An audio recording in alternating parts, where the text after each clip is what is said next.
उन्हाळा सुरू झालाय आणि उन्हाळा म्हटलं की आईस्क्रीम हे आलंच.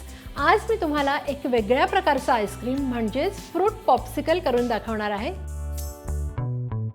आधी आपण वॉटरमेलन आईस कँडी करणार आहोत. त्यासाठी आपण वॉटरमेलनचा ज्यूस करून घ्यायचा आहे.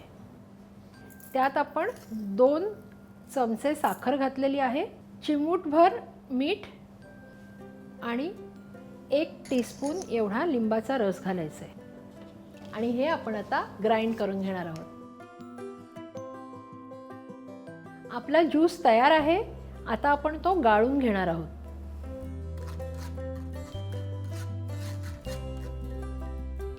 इथे कलिंगडाचे मी छोटे छोटे पीसेस करून घेतले आहेत. ते साधारण 2 टेबलस्पून एवढे आपण ह्यात घालून घेणार आहोत.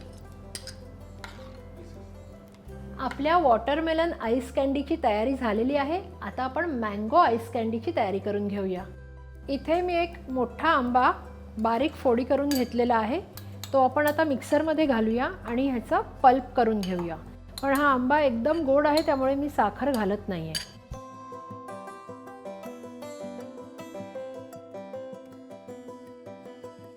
आपला मँगोचा पल्प तयार आहे.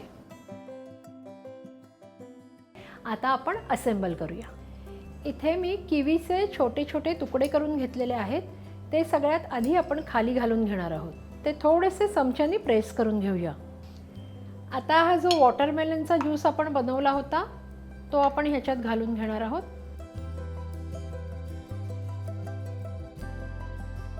आपली किवी आणि वॉटरमेलन आईस कँडी रेडी आहे. आता आपण मँगोची आईस कँडी जी आहे ती असेंबल करूया.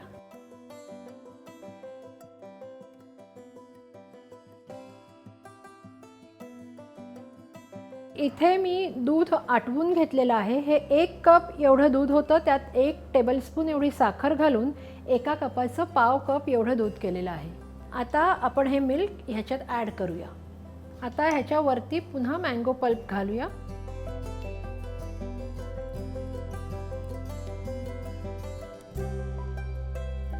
आपल्या कँडीज असेंबल करून झालेल्या आहेत. आता आपण ह्याला झाकण लावूया आणि एक 7 ते 8 तासाकरता फ्रीझरमध्ये ठेवूया.